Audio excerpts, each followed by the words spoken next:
मैं सर्वप्रथम आप सभी वृद्ध माता बहनें और भाइयों को प्रणाम करता हूं। सभी के चरणों में बार बार प्रणाम करता हूं। हमारे इस कार्यक्रम में मौजूद आदरणीय सीएमओ साहब, डॉक्टर साहब और संचालिका मैडम चौरसिया जी, हमारे बंटी भाई जिन्होंने मुझे कल फोन करके बताया कि साहब ऐसा ऐसा कार्यक्रम है, मैंने कहा मैं जरूर आऊँगा भाई। और आज फिर मुझे इन्हें सूचना दी कि आप आए, तो मैं ज़्यादा कुछ बोलने की स्थिति में नहीं हूँ, क्योंकि मैंने बहुत बड़ी बड़ी जगह नौकरी की है, तो वो भी बड़ा है, लेकिन और जगह की तुलना में इतना बड़ा दबाव नहीं है। लेकिन यहाँ जो मैं वृद्ध आश्रम देख रहा हूँ, पहले तो मुझे कल सुन के ही ये लगा कि इतना अच्छा आश्रम यहाँ संचालित होता है, पर आज आके मैंने उसको देख भी लिया और इतने वृद्ध जनों की सेवा यहाँ हो रही है। और हमारी मैडम चौरसिया जी जो हैं, इतने मन से, भाव से, लगन से ये आप लोगों की सेवा कर रही हैं, ये हर किसी के बस का काम नहीं है। आज के टाइम में क्षमा करना, आप लोग बैठे हैं तो मुझे नहीं पता किसी के बारे में कि घर पे बच्चे हैं या नहीं है, भाई हैं या नहीं है, बहुएं हैं या नहीं है। मेरे पास महीने में 10 रिपोर्टें ऐसी आती हैं कि वृद्ध लोग आके कहते हैं कि हमें बच्चे ने पीट के घर से निकाल दिया।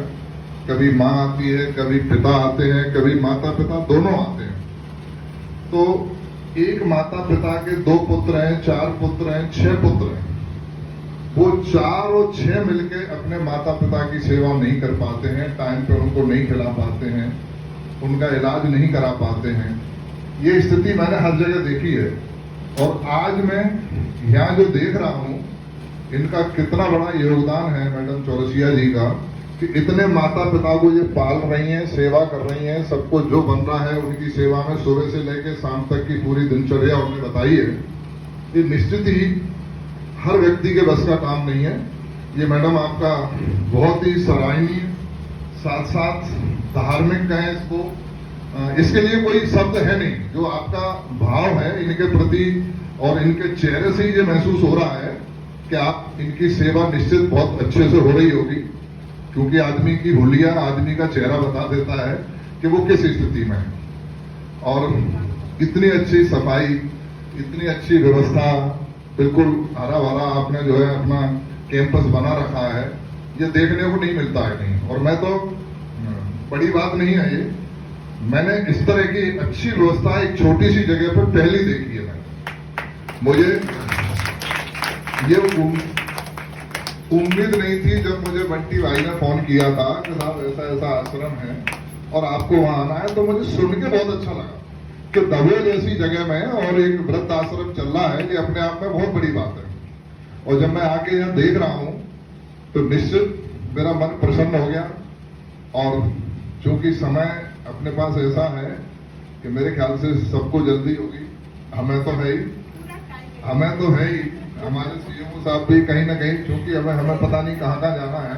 और चूंकि पहले मैं सोच रहा था कि, पर जहाँ वृद्धों की बात आई और आपने ये बताया, तो मेरी भी इच्छा हुई कि मैं आप सबके दर्शन करूं।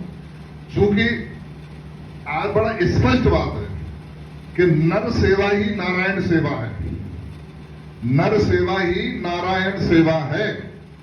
जो ईश्वर की सेवा से जो फल मिलता है, वही फल जो है आप लोगों की सेवा से प्राप्त होता है। और ये हमारी मैडम चौरसिया जी बहुत भाग्यवान हैं, बहुत इनका त्याग है, बहुत इनकी मेहनत है कि इस तरह से आप लोगों की सेवा ये कर रही हैं। और मैं इतना कहूंगा कि मुझे अभी बहुत ज्यादा जानकारी नहीं थी, कल आपने बताया, मैं आ गया और आपकी सेवा में मैं हाजिर हूं। पर मेरे लिए जो आप सेवा समझें, जो कार्य मुझे बताएं, मैं उसमें भी हाजिर रहूंगा। जब तक यहाँ रहूंगा तब हाजिर रहूंगा, और यहाँ से चला भी जाऊंगा तो मेरे लायक जो सेवा होगी मैं निश्चित आप लोगों के बीच में रहूंगा और सेवा करूंगा। ये बहुत बड़ी बात है, सौभाग्य है। और मैं अपने आप को भी धन्य मानता हूं कि आज मुझे ऐसी जगह आप लोगों के बीच में मुझे आने का आपने अवसर दिया। अब मैं चूंकि क्षमा चाहूंगा, ये कार्यक्रम आप पहले से आयोजित कर चुकी थी। इसमें हम लोगों के सम्मान की आवश्यकता नहीं थी। सम्मान इनका ही होना है। सम्मान की हकदार आप हैं जो इतना अच्छा कार्यक्रम आप आयोजित कर रही हैं। तो हम लोग तो सिर्फ सेवक हैं और नौकरी का एक पार्ट है, आना जाना सब जगह लगा रहता है, लेकिन यहाँ आके यहाँ बाकी सेवा भाव से आए और मुझे इतनी आनंद की अनुभूति हो रही है कि मैं उसका वर्णन अपने मुंह से नहीं कर सकता हूं। मैं फिर एक बार सभी के चरणों में प्रणाम कर रहा हूं और ये निवेदन करता हूं कि मैडम मेरे लायक जो काम हो आप मुझे बताएं और जो मेरे से सेवा बनेगी मैं इस आश्रम के लिए हाजिर रहूंगा। धन्यवाद। जय माई की जय।